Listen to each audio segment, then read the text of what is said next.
बाबा बुलाता तभी है जब आप आपके घर के नज़दीक में जो शिवालय है उन शिवालय में जाकर आप सेवा कर रहे हैं, उन शिवालय में जाकर आप अर्चना कर रहे हैं, उन शिवालय में जाकर आप पूजा कर रहे हैं, उन शिवालय में जाकर आप एक लोटा जल समर्पित कर रहे हैं। भगवान बुलाता तभी है। अच्छा, एक विचार करिए, आप जिस कॉलोनी में रहते हो, जिस मोहल्ले में रहते हो, जिस कॉलोनी में, मोहल्ले में, जिस वार्ड में रहते हो, जिस क्षेत्र में रहते हो, और उस क्षेत्र में अगर तुम रह रहे हो और तुम्हारे 4 घर छोड़कर किसी की शादी है और तुम उसे नहीं पहचानते, वो तुम्हें नहीं पहचानता, तो तुम्हें शादी में बुलाएगा क्या? जम के तो बोलो जरा, नहीं बुलाएगा ना। शादी में कब बुलाएगा वो? जब तुम्हारा उसके घर में आना जाना होगा, उससे पहचान होगी, उससे मिलना जुलना होगा। राम राम, सीताराम, जय श्री कृष्णा, श्री शिवाय नमस्तुभ्यम, हर हर महादेव, बोलबम का नारा, बाबा एक सहारा। जब तुम एक दूसरे से मिलोगे तब तो वो अपने घर की शादी में आपको बुलाएगा। अब केदारनाथ क्या है? शंकर जी का घर। अमरनाथ क्या है? शिव जी का घर। कैलाश मानसरोवर क्या है? शिव जी का घर। महाकाल क्या है? शंकर जी का घर। काशी क्या है? शिव जी का घर। सोमनाथ क्या है? शिव जी का घर। भोलेनाथ तुम्हें अपने घर में बुलाएगा जरूर, पर पहले उससे जल चढ़ाकर पहचान तो बना लो। अपने नजदीक के शिवालय में जाकर एक लोटा जल तो चढ़ा लो। जब हम अपने घर के नजदीक के शिवालय में जाते हैं, अपने घर के नजदीक के शिवालय में पहुंचते हैं, एक लोटा जल जब हम समर्पित करते हैं, तब जाकर मेरा महादेव भी अपने घर में तुमको बुलाकर तुम्हारा कल्याण कर देता है। यह हमारे ऊपर है। अब तुम अंदाजा लगा कर बैठे हो कि मैं कथा में जाऊंगी, मैं कथा में जाऊंगी, मुझे कथा में जाना है, मुझे शिव पुराण में जाना है। तुम ऐसे शिव पुराण में जा ही नहीं पाओगे। तुम शंकर जी के मंदिर में जाकर एक लोटा जल चढ़ाना प्रारंभ कर दो। तुम शिव जी के मंदिर में जाकर एक लोटा जल समर्पित करना प्रारंभ कर दो। जिस दिन तुम जल समर्पित करना प्रारंभ कर दोगे, उस दिन बाबा से तुम्हारी पहचान हो जाएगी। तुम बाबा के और बाबा तुम्हारे हो जाएंगे। फिर तुम्हारे को हाथ पकड़कर कुबेरेश्वर धाम तक लेकर आ जाएंगे, शिव महापुराण तक लेकर आ जाएंगे। ये लाखों की संख्या में, लाखों की संख्या में। आज प्रशासन भी कह रही थी, पुलिस प्रशासन से अधिकारी होन कह रहे थे कि गुरुजी इतनी भीड़ और इतना पानी गिरने के बाद तो लोग 5 मिनट नहीं ठहरते, और गजब पन्नी तोक के, पन्नी लगा लगा के, छाता पकड़ पकड़ कर और आराम से खड़े हैं और बोल बम का नारा है, बाबा एक सहारा है। ये इनकी अविरल भक्ति है महाराज। ये समझ में नहीं आ रहा कि मैनपुरी को हो क्या गया, हुआ क्या है मैनपुरी को।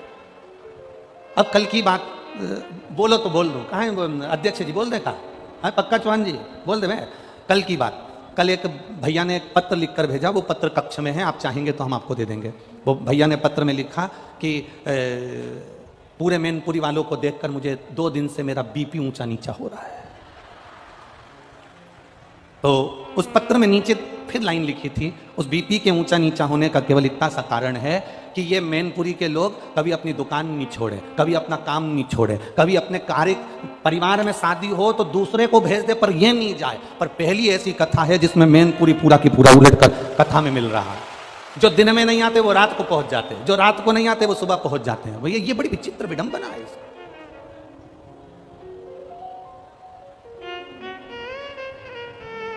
और ये मेरा शिव, ये मेरा वो घड़ी, ये मेरा त्रिकालदर्शी, ये मेरा कैलाशी, ये मेरा विनाशी है, ये मेरा शंभु है।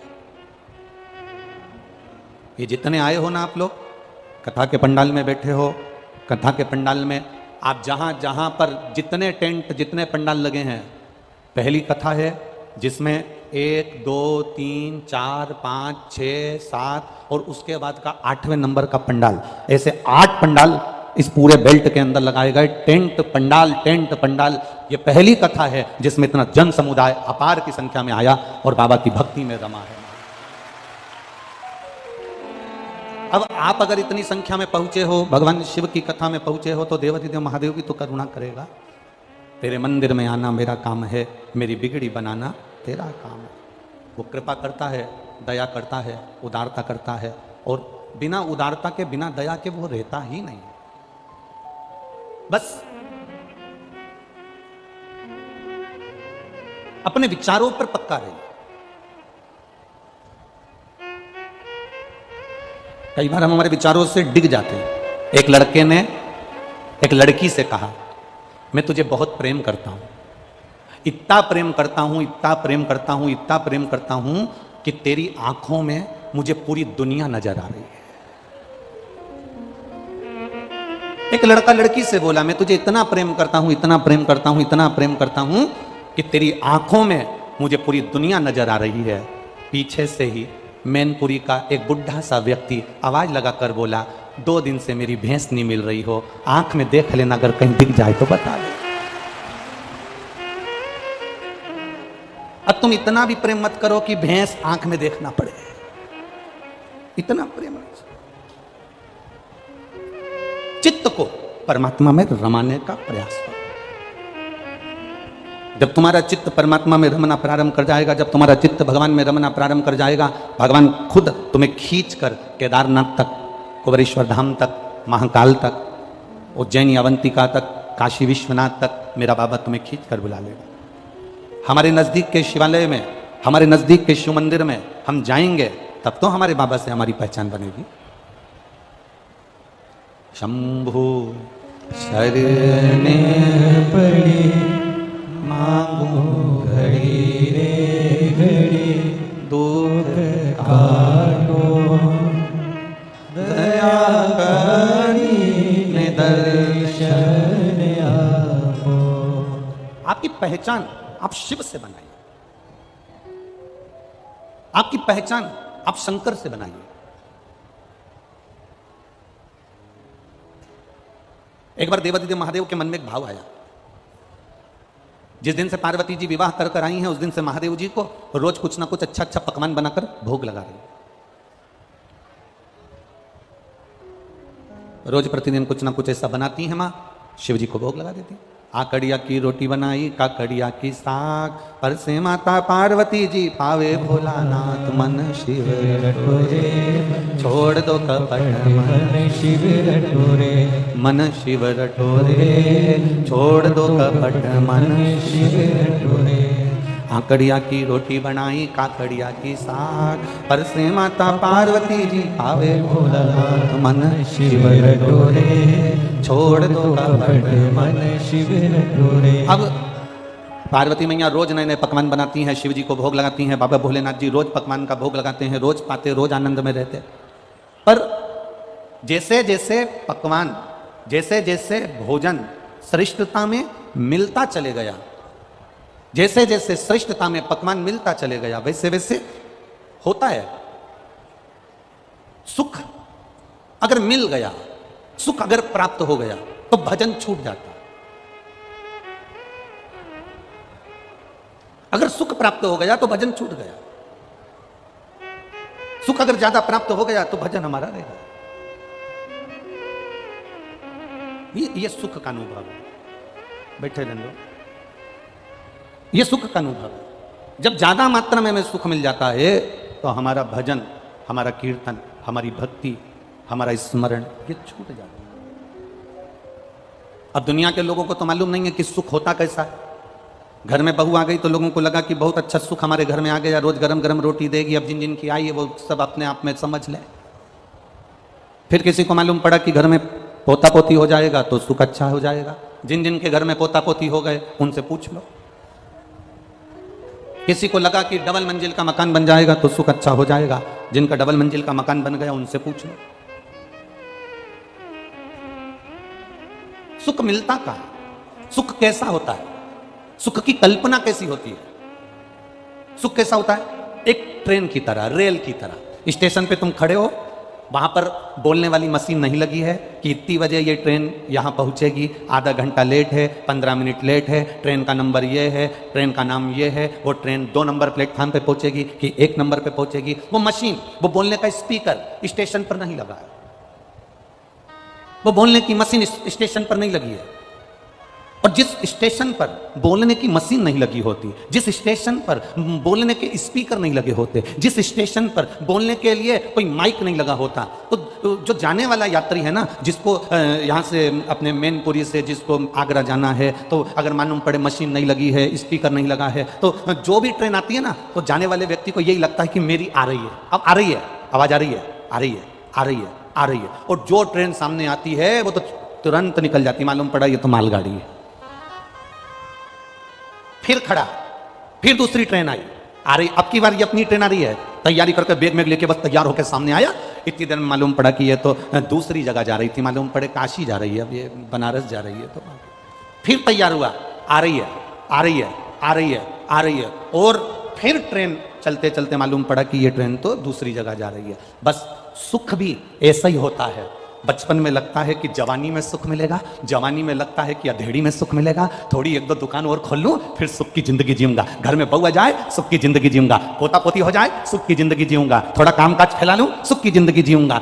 सुख आ रहा है, आ रहा है, आ रहा है। बचपन निकल गया, जवानी निकल गई, अधेड़ी निकल गई, बुढ़ापा आ गया, और बुढ़ापे में भी अभी भी काम ना करके बैठे हो, सुख मिलेगा। मालूम पड़े मुंडा से पूरा सोफा सेट निकल गया, आंखों से दिखना बंद, कानों से सुनना बंद, पांव से चलना बंद, हाथ भी थर थर थर थर कांपे, गर्दन भी धीरे धीरे कांपे, और विचार करे कि सुख मिलेगा। सुख वो ट्रेन है, सुख वो ट्रेन है जो आती हुई लगती तो है कि ट्रेन आ रही है, हमारी आ रही है, हम बैठेंगे, हम चलेंगे, हम ट्रेन में बैठकर जाएंगे, पर वो ट्रेन दूसरे की निकल जाती है। सुख होता ही ऐसा है, हर बार लगता है बस ये वाला काम हो जाएगा ना मेरा, मेरे को अगर वहां का टेंडर मिल गया ना, सारा कर्जा चुका दूंगा, टेंडर मिले तो बस, अब की बार चुनाव आ रहा है ना, बस अब की बार तो अब की बार, बस मालूम पड़े वो ट्रेन फिर निकल गई, वो टेंडर फिर निकल गए, फिर वो काम निकल गए, फिर वो बात निकल गई। अब वो सुख का अनुभव कर रहे हैं कि मिलेगा, पर शिव महापुराण की कथा कहती है आप अपने स्थान पर बैठे रहो, आप अपने जगह पर बैठे रहो। अगर कोई अनाउंसमेंट करने वाला भी नहीं है ना, तुम अपनी जगह पर बैठे रहो, तुम्हें उतावले होने की जरूरत नहीं है। तुम जहां पर बैठे हो, तुम्हारी ट्रेन में बैठने वाले ढेर सारे होंगे, ढेर सारे होंगे, तो उसमें से जब सब एक साथ खड़े हो जाएं, तब समझ लेना कि ट्रेन आ चुकी है और हमको बैठना है, तब तुम्हें अंदाजा लग जाएगा। अभी तुम बैठे रहो, भगवत भजन करते रहो, स्मरण करते रहो, पुण्य करते रहो, तुम आनंद से सेवा करते रहो। अगर तुम्हें चाहिए कि सुख की ट्रेन में मुझे बैठना है, तुम्हें चाहिए कि अब की बार मेरा नंबर आना चाहिए, तो तुम कुछ मत करो, शंकर की शरण में जाना प्रारंभ कर दो, एक बेलपत्र शिव को चढ़ाना प्रारंभ कर दो, शंकर की अविरल भक्ति करना प्रारंभ कर दो, शंकर पर दही का लेपन कर कर उसका पूजन अर्चन कर कर एक दुर्वा शिव को चढ़ाना प्रारंभ कर दो। शंकर से जितना तुम लाड़ लड़ा सकते हो उतना लाड़ लड़ा लो, उतनी भक्ति कर लो।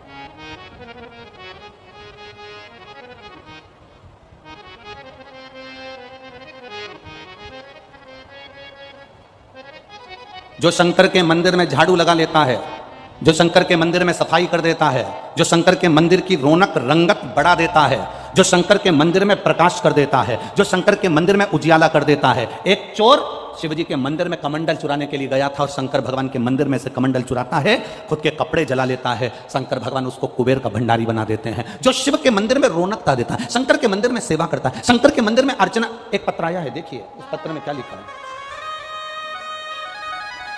ठाकुर ब्रजनंदन सिंह कुशवाहा उर्फ टिल्लू पुजारी, नंदन मार्केट, बजाजा बाजार, मैनपुरी, उत्तर प्रदेश। कहीं बैठे हो तो हाथ हिला सकते हैं।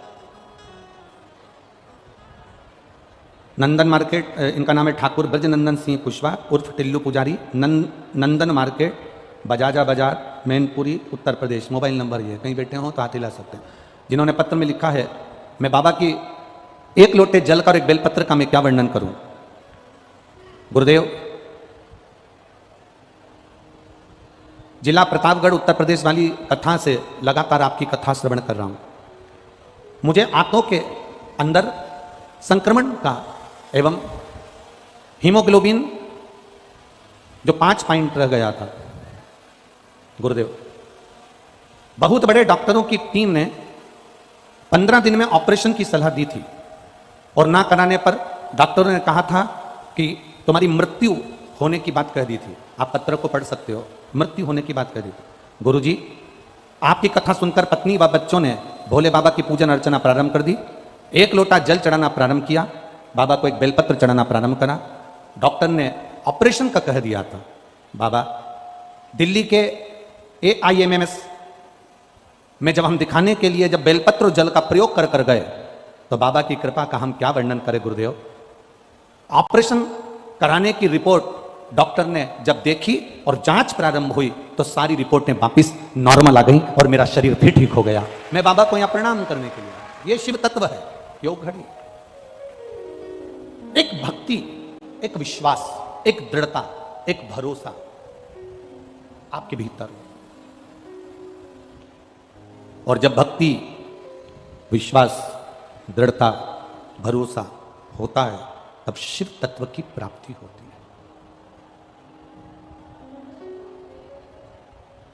शिव ओघड़ी की प्राप्ति होती है।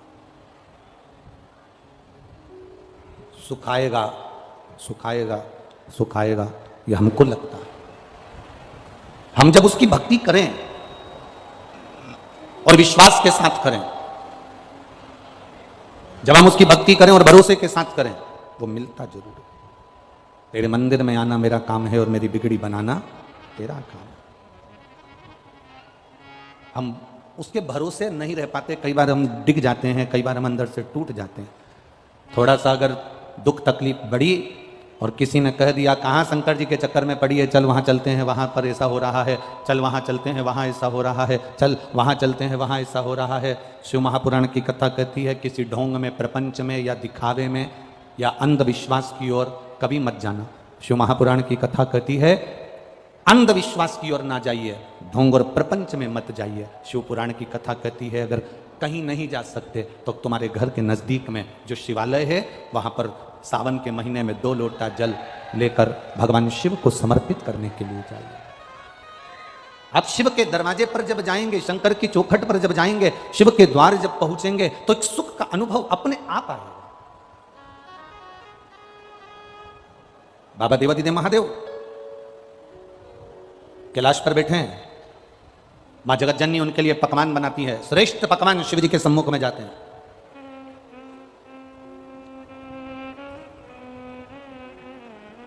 बाबा को पकवान से कोई मतलब नहीं।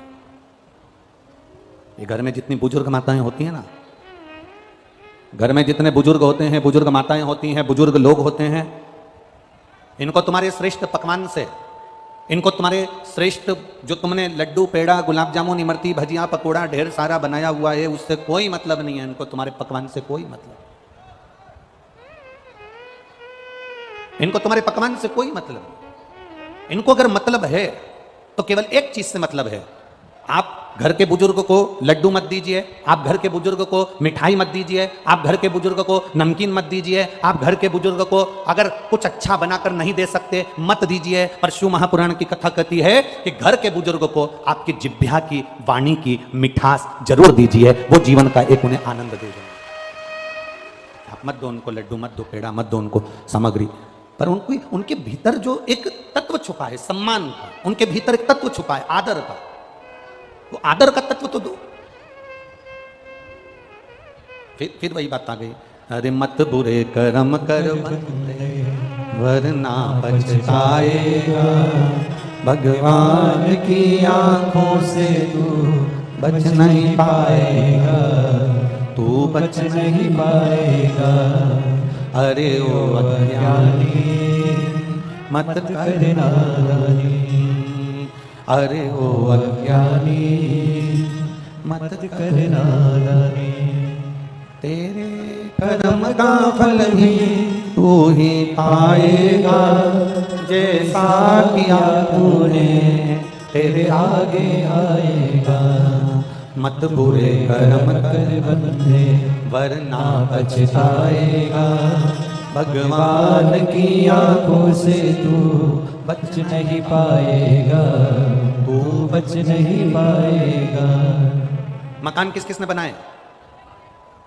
अपने अपने मकान में कौन कौन रहता है? अपने अपने घर में। किराए के मकान में नहीं, अपने घर में। जम के जरा हाथ उठाओ, हाँ रख लो रख लो।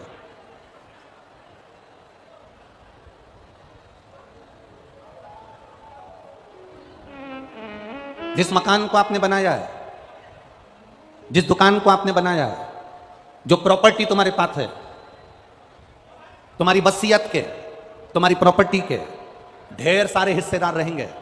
4 बेटे हैं तो चारों उस प्रॉपर्टी के हिस्सेदार है। बोलो सही है कि गलत है? जम के बोलो जरा। 2 बेटे हैं तो 2 हिस्सेदार है। तुम्हारी बेटी है तो उसका भी उसमें थोड़ा सा हिस्सा है। बोलो सही है कि गलत है? 4 सगे भाई एक साथ रह रहे हैं और प्रॉपर्टी तुम्हारे पास में है तो चारों भाई का हिस्सा। 3 भाई रह रहे हैं तो 3 भाई का हिस्सा। 2 बेटे हैं तो 2 बेटों का हिस्सा। तुम्हारे मकान में, तुम्हारी प्रॉपर्टी में, तुम्हारी वसीयत में सबके हिस्से हैं। पर तुमने जो कर्म करा है, उस कर्म को भोगने में किसी का हिस्सा नहीं है, केवल तुम्हारा अकेले का हिस्सा है। उस कर्म को कोई दूसरा नहीं भोगेगा। बाप के कर्म का भोग बेटा नहीं भोगता, बेटे के कर्म का भोग बाप नहीं भोगेगा। अपने कर्म का भोग अपने को भोग, अपने कर्म का भोग हम अपने आप में अपने को भोगना पड़ेगा। तुम्हारी प्रॉपर्टी के हिस्सेदार बहुत सारे होंगे, तुम्हारी वसीयत के हिस्सेदार बहुत सारे होंगे, तुम्हारी दुकान के हिस्सेदार बहुत सारे होंगे, पर तुम्हारे झूठ बोल रहे हो, कर्म बेकार कर रहे हो, कपट कर रहे हो, किसी को अपशब्द कह दिया, किसी को ताने दे दिए, किसी को गाली दे दी, किसी का थोड़ा सा धन तुमने अपना बना लिया, उसके हिस्सेदार बहुत सारे नहीं होंगे, उसका हिस्सेदार केवल तुम हो, कोई दूसरा नहीं। इसलिए तो शिव महापुराण की कथा कहती है अपने भजन के बल को बढ़ाओ। अपने कर्म का भोग अपने को भोगना है। पहले एक बार कथा में कहा था, आप में से कई माताओं ने सुना होगा, कई भाइयों ने सुना होगा, छींक अपने को आ रही है। बोला था कि नहीं बोला था? छींक अपने को आ रही है तो क्या पड़ोसी छींकेगा? जम के बोलो जरा, जम के बोलो। नहीं। खांसी अपने को चल रही है तो पड़ोसी खांसेगा। भूख अपने को लग रही है तो क्या पड़ोसी भोजन करेगा? प्यास अपने को लग रही है तो क्या पड़ोसी पानी पिएगा? नहीं। सिर मेरा दुखा है तो गोली भी मुझे खाना पड़ेगी, पेट मेरा दुखा है तो गोली भी मुझे खाना पड़ेगी, हाथ मेरा दुखा है तो गोली मुझे खाना पड़ेगी, खांसी मुझे आई है तो खांसना मुझे पड़ेगा, अगर छींक मुझे आई है तो छींकना मुझे पड़ेगा, सिर में दर्द मेरे हुआ है तो दवाई गोली मुझे खाना पड़ेगी। उसी तरह आपने अगर कर्म बेकार करा है तो भोगना भी आपको पड़ेगा, कोई दूसरा नहीं भोगने वाला, कोई दूसरा नहीं भोगेगा।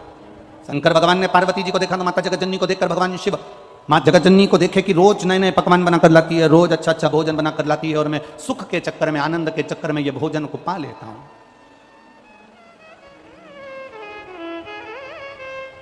ये सारा सुख के चक्कर में मैंने भोजन जो मिला है ये कहीं मेरे को तकलीफ ना दे जाए। दवा खाने कौन जाता है?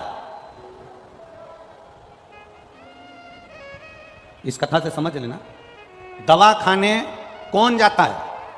जो दवा दबा के खाता है वो दवा खाने जल्दी जाता है। खूब दबा दबा के खूब खाया, जो मिल गए वो खा गए, जो मिल गए वो खाया, जो मिल गया वो खाया। जो दबा दबा कर खाता है वो जल्दी से, बोलो बोलो जम के, दवा खाने जाता है। आपने अगर खाने पर कंट्रोल कर लिया, भोजन पर कंट्रोल कर लिया, थोड़े से अपनी जिह्वा पर कंट्रोल कर लिया, तो तुम्हें दवा खाने जाने की जरूरत नहीं पड़ेगी, क्योंकि दुनिया का सबसे ज्यादा रोग, बीमारी, तकलीफ ये पेट से होती है। ये पेट में हम जैसा आहार ग्रहण करते हैं वैसा हमारा व्यवहार हो जाता है। दवा खाने वही जाता है जो दबा दबा कर खाता है।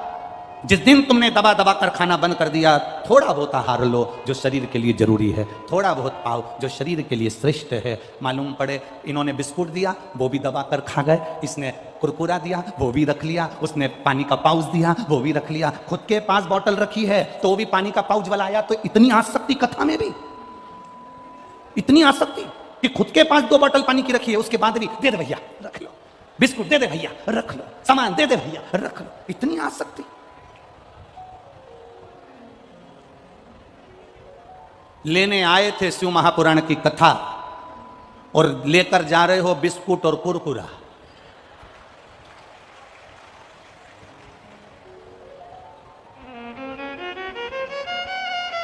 खीर मिली, खीर, हलवा मिला, पूड़ी मिली, पूड़ी। अरे भैया एक बार अगर पेट भर कर पा लिया है ना, एक जगह जाकर बैठ गए हो ना, उसके बाद में अगर कोई बिस्कुट भी देने आए तो हाथ जोड़कर कहो बाबा जी भोलेनाथ जी ने खूब सारा दे दिया, अब हमें जरूरत नहीं है, जो कोई नया आ रहा हो ना उसको दे दो, हमारे बैग में बहुत सारे बिस्कुट के पूड़े रखे हैं, आप दूसरे को प्रदान कर दीजिए, हमें नहीं चाहिए। क्या करेंगे इससे? क्या? शंभु शरणे पड़े मांगो घड़ी रे घड़ी, दुख काटो दया करी दर्शन आपो। अपनी आसक्तियों को छोड़ना, और जब हम अपनी आसक्तियों को छोड़ देंगे तभी तो हमें शिव भक्ति मिलेगी। हम आसक्तियों से घिरे हुए हैं, हम आसक्तियों से चारों तरफ से घिरे हुए हैं। तुम जब बिस्कुट का कूड़ा तुम्हारे बैग में पड़ा हुआ है, तुम्हारे बैग में चिप्स की पन्नी पड़ी हुई है, तुम्हारे बैग में सामान पड़ा हुआ है, और तुम उसके बाद भी अगर कोई देने आ रहा है तो ले रहे हो, तो समझ लेना कि तुम शंकर की भक्ति को जाने नहीं हो। अभी तुम अभी भी आसक्ति में पड़े हुए हो। एक 5 रुपये और 10 रुपये के बिस्कुट के चक्कर में तुमने शंकर के सम्मुख में बैठकर भी आसक्ति नहीं छोड़ी। एक बार पेट भर कर जो तुमको दे, खीर दे, पूड़ी दे, सब्जी दे, भजिया दे, पकौड़ा दे, खूब खा लो। उसके बाद कह दो कोई दूसरा अगर भूखा है तो उसको दे दो, हमको जरूरत नहीं, हमारा पेट भरा। आसक्ति से परे हो जाओ। शिव जी ने कहा कि अगर मैं पार्वती जी के संग में यहां रह रहा हूं तो मैं भगवान की भक्ति नहीं कर पा रहा हूं। शंकर भगवान अपना स्थान छोड़ दिए।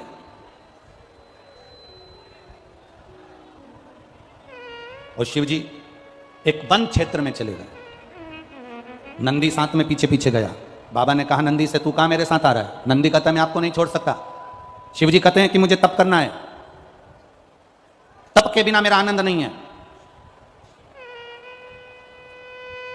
3 घंटे की कथा में 6 घंटे का तप है तुम्हारा। 3 घंटे पहले, 3 घंटे बाद का भी तुम्हारा तप है। आज पानी गिरने के कारण बस जितने भी श्रोता भाई बहन इधर उधर हैं सब खड़े खड़े, कब से खड़े हैं इंतजार में। और जब से खड़े खड़े शिव महापुराण की कथा का रसतत्व ग्रहण कर रहे हैं, ये तप है तुम्हारा, ये साधना है तुम्हारा।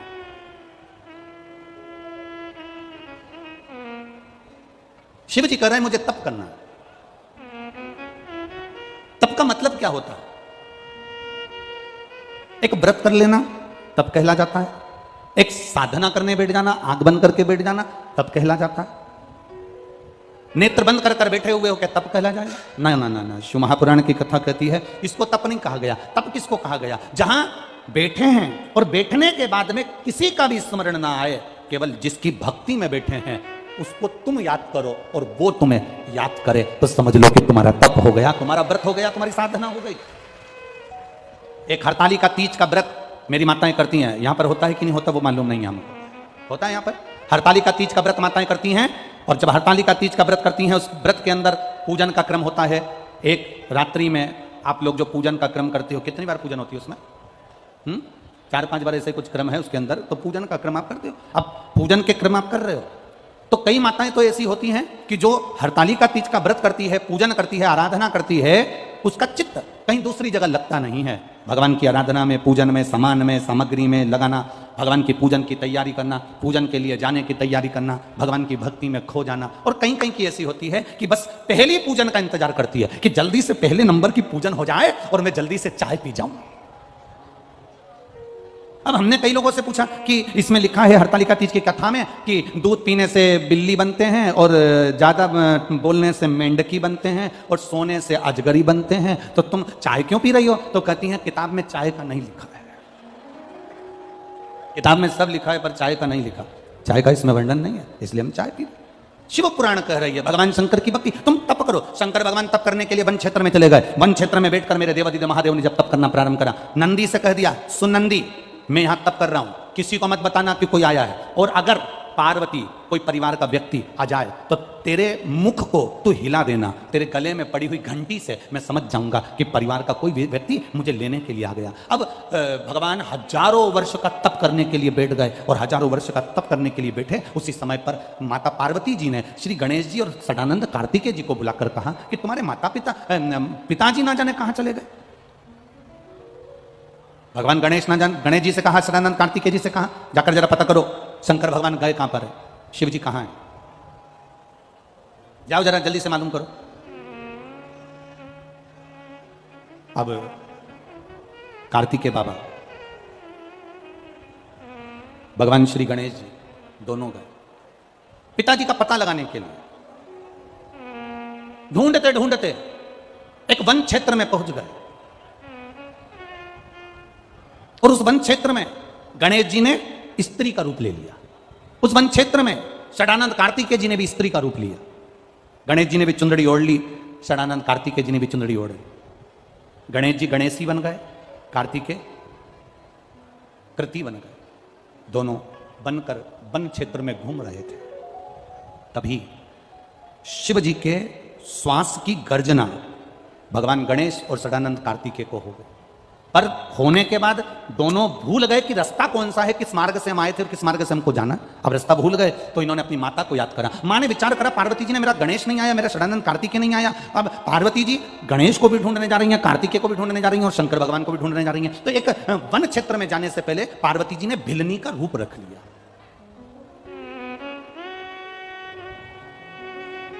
एक भिलनी का रूप रखा। अब भिलनी कौन? जिसको कुछ नहीं आता, केवल जानती है कि परमात्मा है पर उसके सिवाय कुछ नहीं। शिव महापुराण की कथा कहती है, किसी सदगुरु के पास जाना, घर के बुजुर्गों के पास जाना, घर के वृद्ध के पास जाना, परमात्मा के पास जाना, तो एकदम खाली होकर जाना। खाली होने से मतलब क्या है?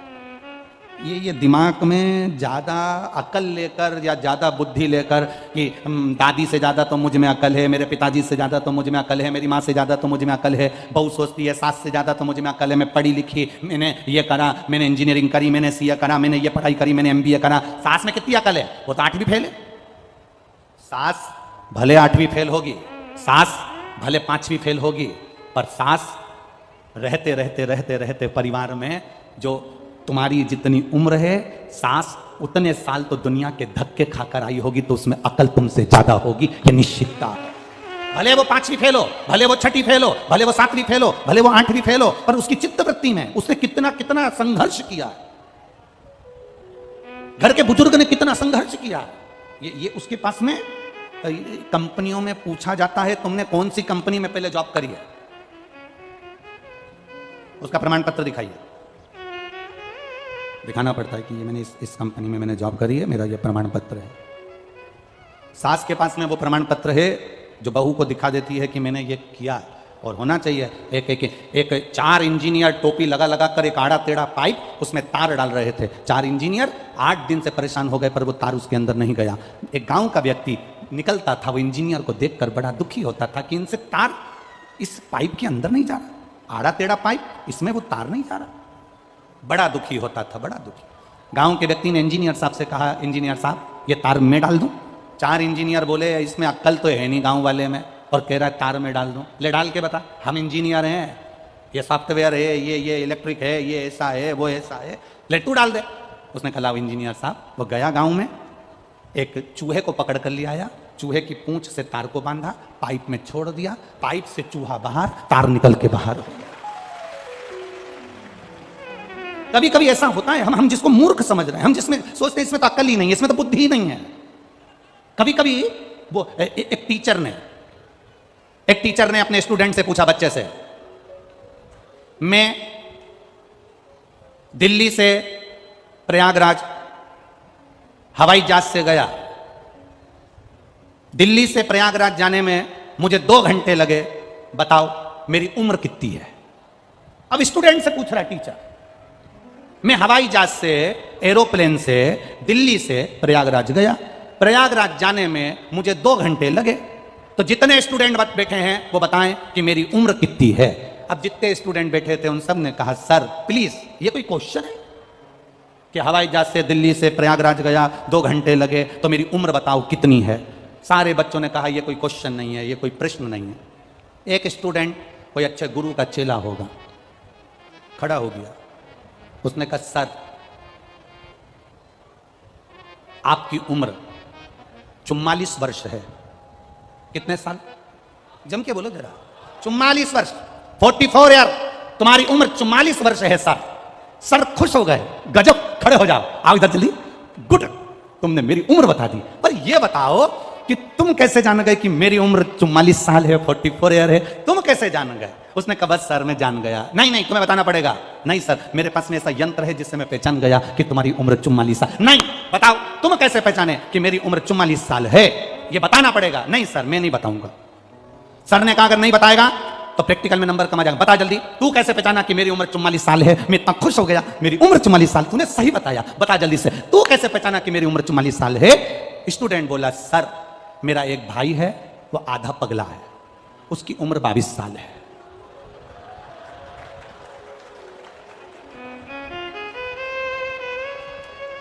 मेरा एक भाई है, वो आधा पगला है, उसकी उम्र कितनी है? 22। तो तुम्हारी कितनी? मतलब तुम पूरे पगले हो। इसमें उसको अंदाजा आया, उसकी चित्त वृत्ति में अंदाजा। ए बाबा, ढूंढने निकली माता पार्वती। खाली होकर जाइए शिव के पास में। बहुत अहंकारी बनकर नहीं, बहुत अभिमान रखकर नहीं, बहुत धनपति नहीं, बहुत वैभवपति नहीं। शंकर की कथा में जाना, शिव महापुराण की कथा में जाना, भगवान की भक्ति में जाना, तो खाली होकर जाना। खाली। आज तो आप कथा 2 बजे से 5 बजे तक सुन रहे हो इस पावन प्रांगण में। कल की कथा टीवी पर तो 2 बजे से 5 बजे तक आएगी, पर यहां इस कथा स्थल पर जो कथा होगी कल की, वो सुबह 8 बजे से 11 बजे तक होगी।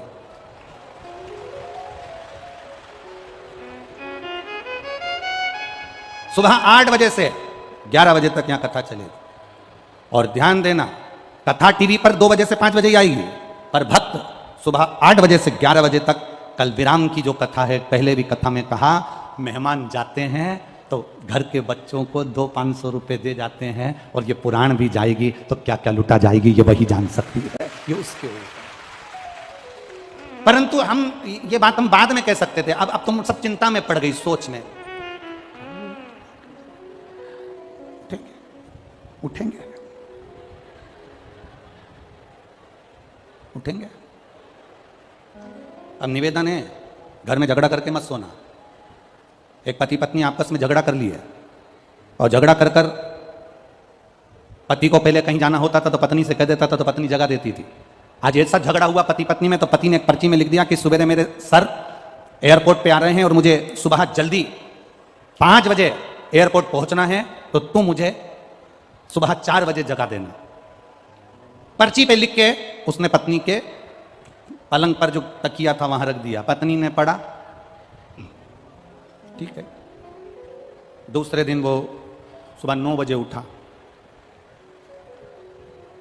उसने उठते से ही गुस्सा करना चाहा कि तूने मुझे जगाया नहीं, पर पास में एक पर्ची पड़ी थी, 2 पर्ची पड़ी थी, 3 पर्ची पड़ी थी। उसमें लिखा हुआ था, उठ जाओ 3 बज गई है, उठ जाओ 3:30 बज गई है, उठ जाओ 4 बज गई है। अब जैसा तेरा गाना वैसा उसका बजाना। तुम ऐसा झगड़ा करके मत सोना, नहीं तो सुबह तुम्हें कोई उठाए नहीं। तुम तो क्योंकि रात को 10-11 बजे तो तुम यहाँ से जाते हो, हैं? आते हो रात को। मैनपुरी के लोग यहाँ रात को आते हैं ना, तो खूब मेला का आनंद लेने के लिए, दर्शन करने के लिए, भक्तों के भजन का आनंद लेने के लिए जाए, और मालूम पड़े सुबह 8 बजे मुझे जाना है, जाना है, जाना है, जाना है। तो सुबह कल कथा का समय सुबह 8 बजे से 11 बजे तक रहेगा, और टीवी पर 2 बजे से 5 बजे तक रहे। चित्तवृत्ति में रहे, खाली होकर जाइए शिव के द्वार पर। कोई अभिमान नहीं, कोई अहंकार नहीं, कोई आसक्ति नहीं, कोई वासना नहीं, कोई काम नहीं, कोई लोभ नहीं, कोई तृष्णा नहीं। एकदम खाली होकर जाइए। और जो शिव के द्वार पर खाली होकर जाता है, गुरु के दरवाजे पर, बड़ों के दरवाजे पर, बड़ों के पास, जो एकदम खाली होकर गया, उसको सब मिल गया, सब कुछ।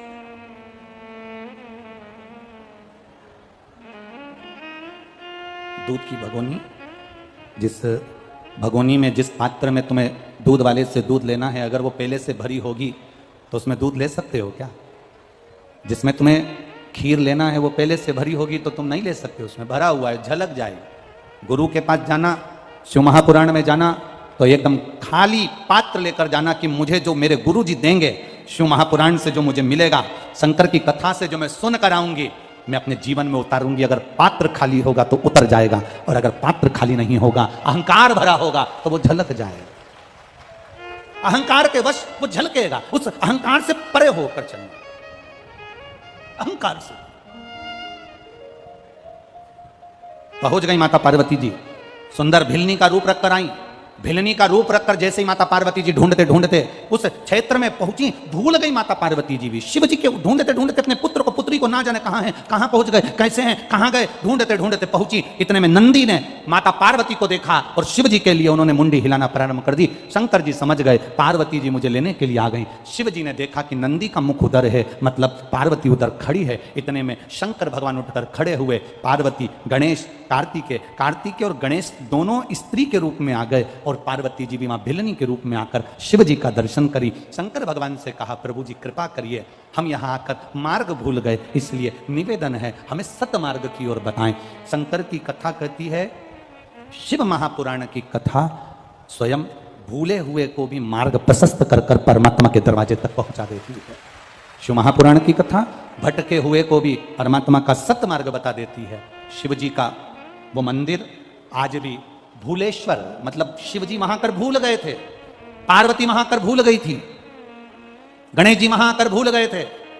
सारी दुनिया में केवल एक मंदिर है भूलेश्वर महादेव का, जहां पर ये भूलेश्वर महादेव, पूना से सोलापुर के बीच में एक शंकर का मंदिर आता है भूलेश्वर महादेव का, जहां पर भगवान शंकर के मंदिर में गणेश जी स्त्री के रूप में हैं, कार्तिकेय जी स्त्री के रूप में हैं और पार्वती जी भिलनी के रूप में विराजमान है। जहां पर नंदी भगवान शिव से कह रहे हैं, ये भूमि भूलेश्वर बाबा यहां कर हम भूल गए, ऐसी कृपा करो कि इस स्थान पर जो आए और एक लोटा अगर जल भूले से भी चढ़ा कर चले जाए तो वो संसार सागर में कभी ना भूले, परमात्मा के सतमार्ग की ओर चलता रहे, वो भूलेश्वर महादेव। कभी आप लोग अगर पूना जाएं, महाराष्ट्र में अगर पुणे की ओर जाएं तो पुणे से लगभग 70-80 किलोमीटर की दूरी पर भूलेश्वर महादेव का एक मंदिर पड़ जाता है, जहां पर पहुंचकर भगवत भजन की एक कीर्ति बढ़ जाती है, एक आनंद की अनुभूति बढ़ जाती है। तो ये जो सावन का अधिक मास है, ये सावन के अधिक मास में शंकर भगवान का एक स्वरूप प्रकट हुआ, इसलिए इस सावन के अधिक मास की महत्वता है। आपको कहा था कि जितनी भी जगह पर, जैसे कथा पुष्कर जी में हुई, अलवर में हुई, मैनपुरी में हुई, अब इसके बाद में 1 तारीख से 7 तारीख तक तिल्दा नेवरा में चालू हो जाएगी 2 बजे से छत्तीसगढ़ में, फिर दतिया में चालू हो जाएगी, उसके बाद में राजगढ़ ब्यावरा, जिला राजगढ़ मध्य प्रदेश में ब्यावरा के पास वाला राजगढ़, वहां प्रारंभ हो जाएगी।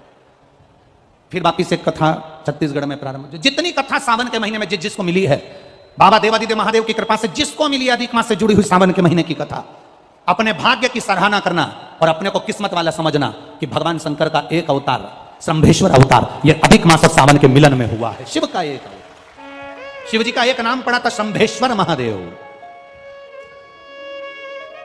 एक अवतार प्रकट हुआ है, शंभेश्वर महादेव का एक रूप प्रकट हुआ है इसी।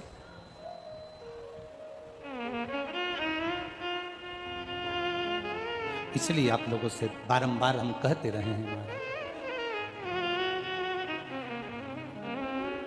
शिव के सिवा कहीं दिल ना लगाना, शिव के सिवा कहीं दिल ना लगाना, वरना पड़ेगा तुझे आंसू बहाना, वरना पड़ेगा तुझे आंसू बहाना, शिव के सिवा कहीं दिल ना लगाना, शिव के सिवा कहीं दिल ना लगाना, शिव के सिवा कहीं दिल ना लगाना, शिव के सिवा कहीं दिल ना लगाना, वरना पड़ेगा तुझे आंसू बहाना, वरना पड़ेगा तुझे आंसू बहाना, वरना पड़ेगा तुझे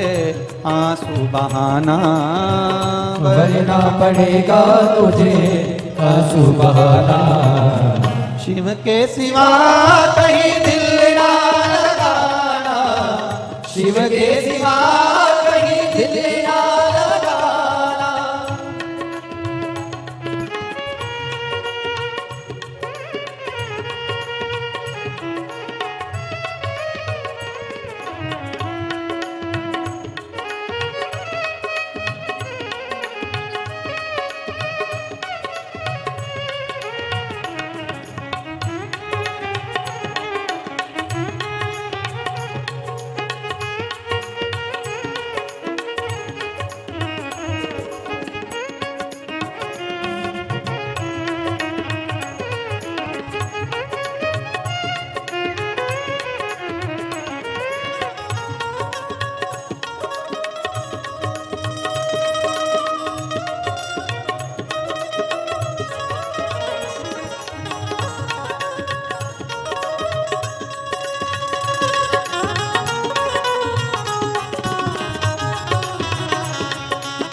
गाने किया है, जो शिव का गुणे गाने किया है। सच्चा जीवन वो ही जिया है, सच्चा जीवन वो ही जिया है। जो शिव का गुणे गाने किया है, जो शिव का गुणे गाने किया है। सच्चा जीवन वो ही जिया है, सच्चा जीवन वो ही जिया है। सुमिरन के बल से तुझे, सुमिरन के बल से तुझे मुक्ति है पाना। शिव के सिवा कहीं दिल ना लगाना, शिव के सिवा कहीं दिल ना लगाना। वरना पड़ेगा तुझे आंसू बहाना, वरना पड़ेगा तुझे आंसू बहाना। शिव के सिवा कहीं दिल ना लगाना, शिव के सिवा कहीं दिल ना लगाना।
आज जवान है, बाला बने गया आज जवान है।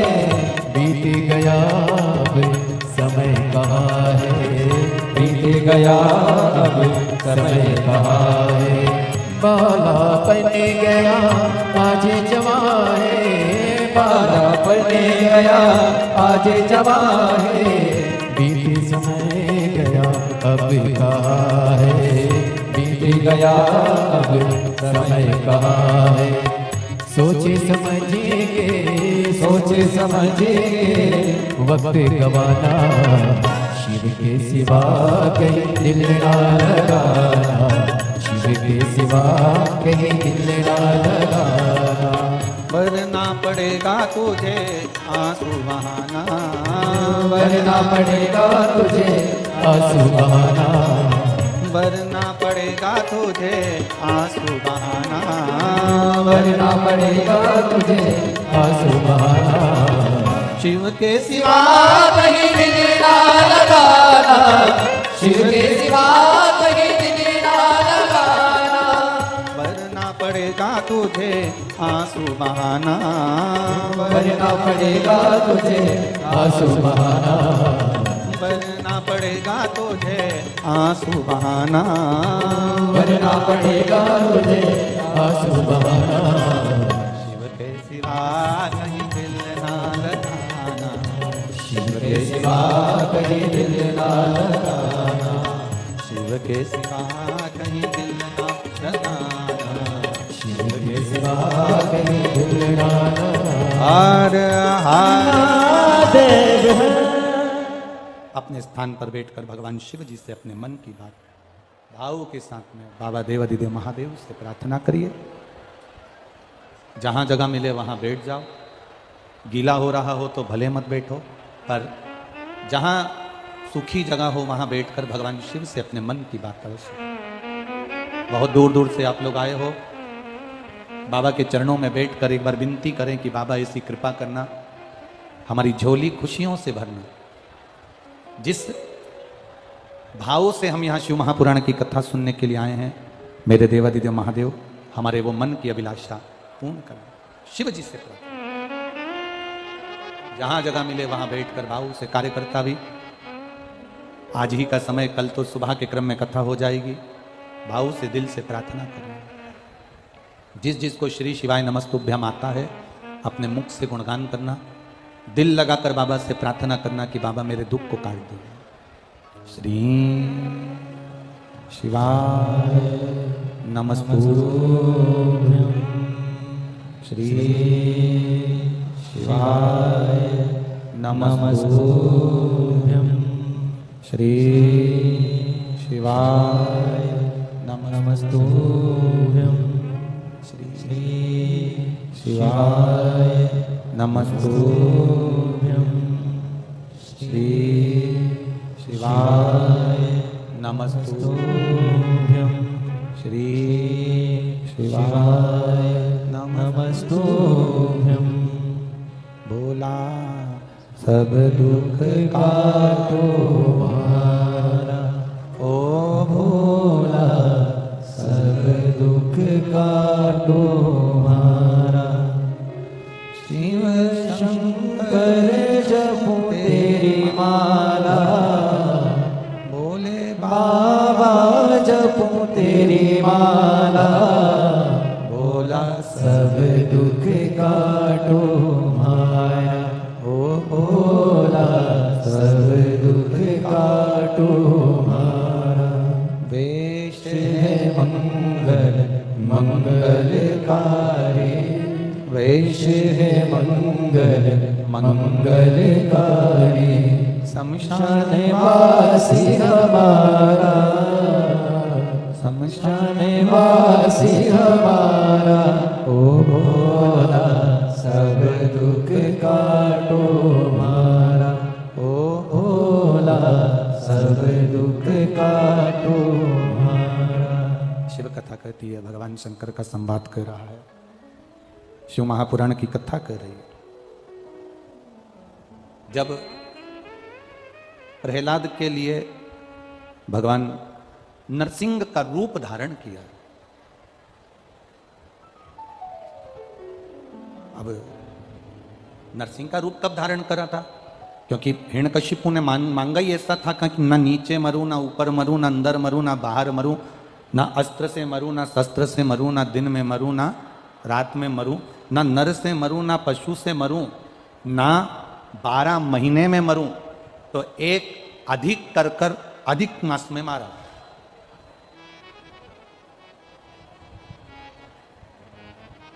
अब हिरण्यकशिपु तो मर गए, हिरण्यकशिपु के तो प्राण छूट गए। जब हिरण्यकशिपु के प्राण हिरण्यकशिपु के प्राण छूट गए। जब हिरण्यकशिपु के प्राण चले गए, नरसिंह भगवान का क्रोध समाप्त नहीं हुआ।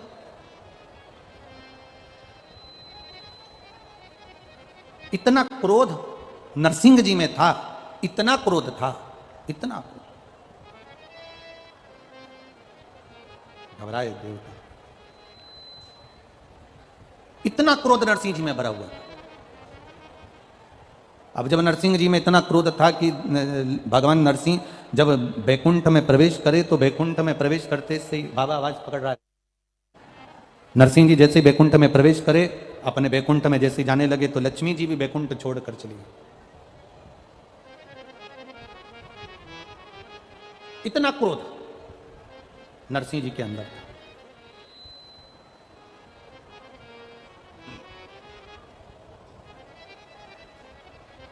अब नरसिंह जी उसी क्रोध में इंद्रलोक पहुंच गए।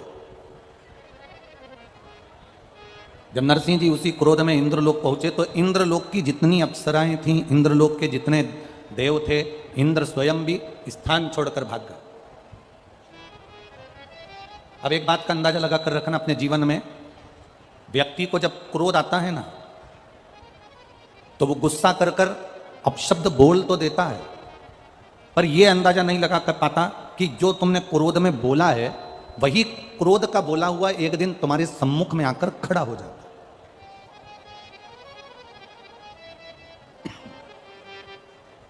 तुम्हारा बोला हुआ एक दिन तुम्हारे सामने ही आ जाता है। इसलिए वाणी ऐसी बोलिए जो मन का आपक होए। पर आज के जमाने में लोग बोलते हैं वाणी ऐसी बोलिए जो जम के झगड़ा होए, पर उससे मत बोलिए जो तुमसे तगड़ा होए। तो यहां तो शास्त्र कह रहा है कि प्रेम की वाणी से आप रिझाने का प्रयास करो, और जितनी प्रेम की वाणी से आप रिझाने का प्रयास करोगे उतनी वाणी से आप किसी को अपना बना सकते हो। जितना प्रेम परोस सकते हो उतना प्रेम दीजिए। कल आपको कथा में कहा था ना, शंकर भगवान को तुम्हारी अंग्रेजी से मतलब है, ना तुम्हारी हिंदी से मतलब है, ना तुम्हारी मराठी से मतलब है, ना तुम्हारी गुजराती से मतलब है। शंकर जी को ना तुम्हारी तमिल भाषा से मतलब है, ना तुम्हारी मद्रासी से मतलब। शंकर भगवान को ना तुम्हारी गुजराती चाहिए, ना तुम्हारी अंग्रेजी, ना हिंदी चाहिए। शंकर भगवान को तो तुम्हारी जो प्रेम की भाषा होती है, हृदय की, निर्मल मन सो मोहि पावा, मोहि चल छिद्र कपट न भावा। भगवान को तुम्हारे प्रेम की भाषा से रिझा सकते हो। जितनी प्रेम की भाषा तुम प्रकट कर सकते हो उतना करिए।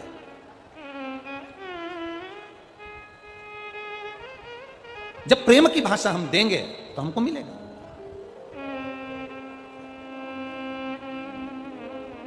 नरसिंह भगवान का क्रोध बढ़ गया। इतना क्रोध नरसिंह भगवान का बढ़ा कि वो इंद्र के यहां गए तो इंद्र छोड़कर भाग गए।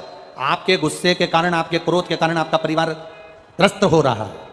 पत्नी क्रोध करती है, बच्चों पर असर आता है, परिवार पर असर आता है। पति क्रोध करता है, परिवार पर, बच्चों पर, पत्नी पर, कुटुंब में असर आता है। शिव महापुराण की कथा तो यहां तक कहती है कि आप अगर भोजन का निर्माण कर रहे हो, भोजन बना रहे हो, तो भोजन भी बनाते समय तुम्हारे चेहरे पर क्रोध नहीं रहना चाहिए। तुम्हारी सास से कुछ भी खटर पटर हुई है, परिवार में कुछ भी झगड़ा वगड़ा हुआ है, पर भोजन बनाते समय तुम्हारे चेहरे पर प्रसन्नता होना चाहिए। ये शिव भक्ति, शिव महापुराण। आप लोग अपने अपने घर से पूरी सब्जी बनाकर लाते हो, कोई भंडारे का सामान लाता है, कोई खीर बनाकर लाता है, कोई हलवा बनाकर लाता है। ये प्रेम से बनकर आता है, और जब प्रेम से बनकर आता है तो यहां जब बांटा जाता है तो उसमें अपने आप स्वाद बढ़ जाता है। शिव कथा का एक नियम, इसका नाम है कुबेरेश्वर महादेव। एक बहुत अच्छा पत्र आया, देखिए।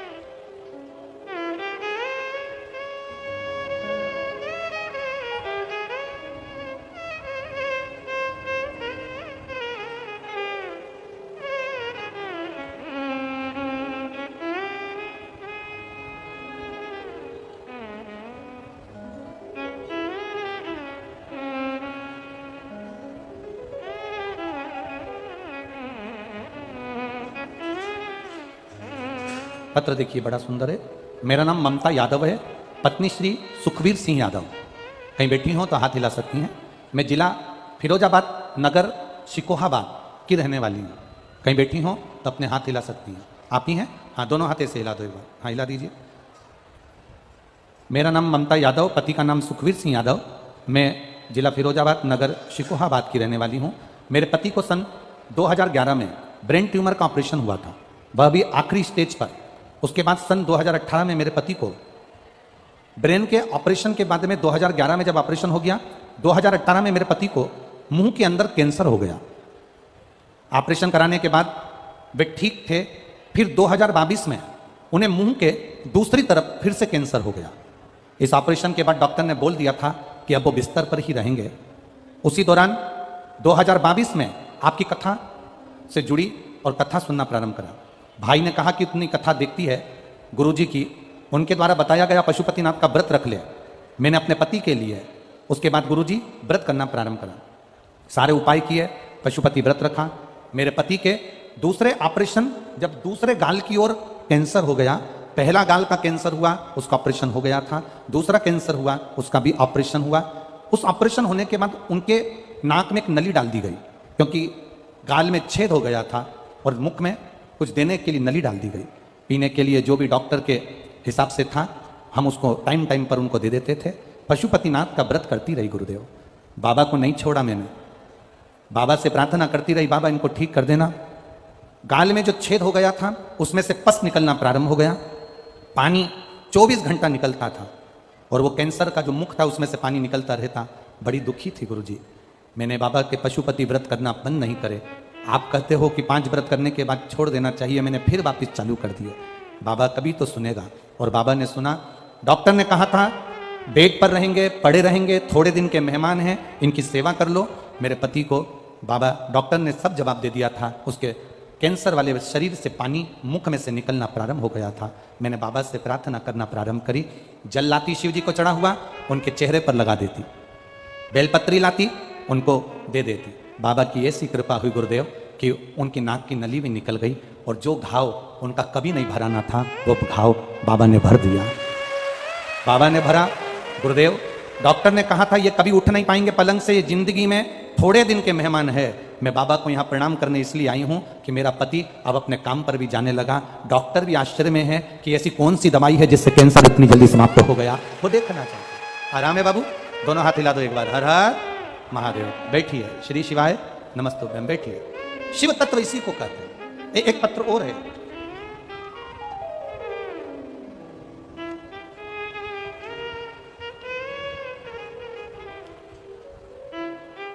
मेरा नाम निधि दीक्षित है। मैं ग्राम मेवड़ा, पोस्ट साबडी, जिला हरदोई से आई हूं। कहीं बैठी हो तो हाथ हिलाइएगा। मेरा नाम निधि दीक्षित, ग्राम मेवड़ा, पोस्ट सांडी, जिला हरदोई से आई हूं। मेरा मोबाइल नंबर ये है, कहीं बैठी हो तो हाथ हिला सकती हैं। जहां कहीं भी बैठी हो अपने हाथ को हिला सकती हैं। मेरी मम्मी को 2022 में पेट में दर्द हुआ, उनको हरदोई हॉस्पिटल में दिखाया। जांच होने पर पता चला कि मम्मी के बच्चेदानी में कैंसर है। हरदोई के डॉक्टर ने कहा इनको लखनऊ ले जाओ और उनको इलाज करवाओ। हम उनको हरदोई ले गए और डॉक्टर को दिखाया। 2020 से आपकी कथा सुन रहे हैं गुरुदेव। मेरी माता को जब हमने हरदोई के डॉक्टर ने दिखाया तो डॉक्टर ने कहा इनका ऑपरेशन करना जरूरी है। गुरुजी, आपने त्रिजुगी नारायण के जल का वर्णन किया था, पशुपति व्रत का वर्णन किया और सीहोर के रुद्राक्ष का वर्णन किया। हम त्रिजुगी नारायण तो नहीं जा सके, पर हम रुद्राक्ष लेने के लिए सीहोर चले गए। सीहोर से रुद्राक्ष लेकर आए और डॉक्टर ने कहा था इनका ऑपरेशन करना जल्दी जरूरी है, क्योंकि इनका कैंसर फैल रहा है, बच्चेदानी में जो गठन पड़ गई है वो फैल रही है। हमने भी सीहोर का रुख लिया और बाबा कुबेरेश्वर के धाम गए। वहां से एक रुद्राक्ष और एक कंकर उठाकर लेकर आ गए। कंकर की पूजन करना प्रारंभ करी, रुद्राक्ष का जल शिव जी को चढ़ाकर माता राम को देना प्रारंभ करा। गुरुदेव, डॉक्टर को जाकर दिखाया, उन्होंने कहा कि जांच करते हैं। वापिस जांच करना प्रारंभ करा तो उन्होंने कहा कैंसर धीरे धीरे आराम तो लग गया है, पर इनका ऑपरेशन करना जरूरी है। डॉक्टर नहीं माने, आखिरी में उनका ऑपरेशन किया कि इसमें से गांठ निकलेगी और वो गांठ कैंसर की है। ऑपरेशन करने के लिए डॉक्टर उनको ऑपरेशन कक्ष में ले गए।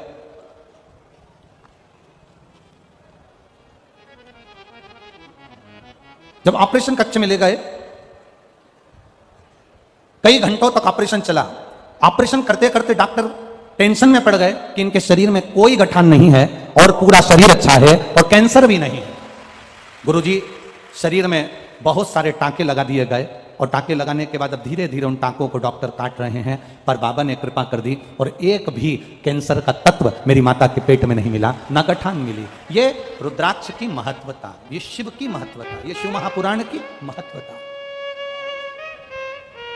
खाली न जाता कोई दर से तुम्हारे, खाली न जाता कोई दर से तुम्हारे, मैं भी खड़ी हूँ नदी माहे पसारे, अपने हृदय से लगा लगा लो, गिरा जा रहा हूँ, उठा लो प्रभु अपने दर से अब तो न टालो, गिरी जा रही हो उठा लो शिव के ऊपर भरोसा। एक तेरा आधार सतगुरु, एक तेरा आधार, एक तेरा आधार सतगुरु, एक तेरा आधार। सारी दुनिया घूम ली है, सारी दुनिया ढूंढ ली है, तू ही मेरा आधार, एक तेरा आधार सतगुरु, एक तेरा आधार। यहाँ जितने आए हो, जितने आस्था चैनल पर सुन रहे हो, जितने फेसबुक यूट्यूब पर सुन रहे हो, दिल से सुनो। और जहां बैठे हो, ये मैनपुरी में हम आज तक कभी नहीं आए थे, पहली बार आपसे मिलना हुआ है, पहली बार मिलना हुआ। आप लोगों ने टीवी पर कथा सुनी है कि नहीं सुनी? सुनी है ना? टीवी पर कथा सुनकर आप लोगों ने बाबा का कोई ना कोई उपाय तो किया है ना? किया है तो बाबा ने कुछ ना कुछ तो आपकी जिंदगी में थोड़ा बहुत दुख तो मेरे बाबा ने कम किया होगा, तब तो आप यहां बैठे हो, नहीं तो कौन कौन आता? विश्वास शिव महापुराण पर करा तो बाबा ने साथ दिया। नरसिंह अवतार में क्रोध आया है भगवान को, वो क्रोध समाप्त नहीं हुआ, वो क्रोध समाप्त नहीं हुआ।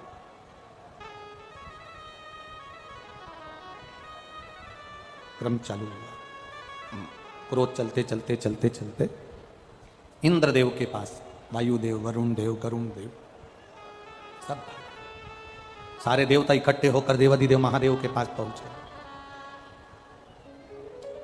बाबा बाबा, शिव जी की स्तुति, शंकर भगवान की प्रार्थना किसी के दूसरे ने जो बताई वैसी नहीं करना, अपना दिल करे ना वैसे भगवान की प्रार्थना करो। भगवान की प्रार्थना तुम्हारे दिल से होना चाहिए, दिल से। एक बकरी चराने वाला, भेड़ चराने वाला शाम के समय सारी भेड़ों को एक जगह पर इकट्ठा कर लेता था। भेड़ों के बाल में से बैठे बैठे जूं निकालता था, जूं निकाल कर कहता था, राम जी तुम्हें वन में रहते रहते बहुत सारी जूं पड़ गई होगी, एक बार तुम मेरे पास आ जाओ, मैं सारी जूं निकाल दूंगा तुम्हारी। बस वो बैठे बैठे यही बोलता रहता था कि राम जी तुमको भी जूं पड़ गई होगी, मैं निकाल दूंगा। एक संत वहां से निकल रहे थे, उन्होंने उसका शब्द सुना, संत को क्रोध आ गया, कैसा मूर्ख है, भगवान को क्या जूं पड़ती है, हर कुछ बोल रहा है, पागल हो गया है। संत ने एक थप्पड़ रखकर उस भेड़ चराने वाले को, बकरी चराने वाले को मारा और कहा, आज के बाद ऐसा शब्द मत बोलना कि राम जी को जूं पड़ गई होगी, तेरे में अकल नहीं है, हर कुछ बोल देता है कि राम जी मेरे पास आ जाओ, तुम्हें जूं पड़ गई होगी, मैं तुम्हारी जूं निकाल दूंगा, ये कोई शब्द होता है? उसने बोलना बंद कर दिया। 4 दिन निकल गए, माता सीता जी ने भोजन नहीं किया। राम जी ने सीता जी से पूछा, तुम भोजन नहीं कर रही हो, क्या बात है? सीता जी कहती हैं, एक बेचारा बकरी चराने वाला था, भेड़ चराने वाला, शाम को बकरी और भेड़ों को इकट्ठा कर उनकी जूं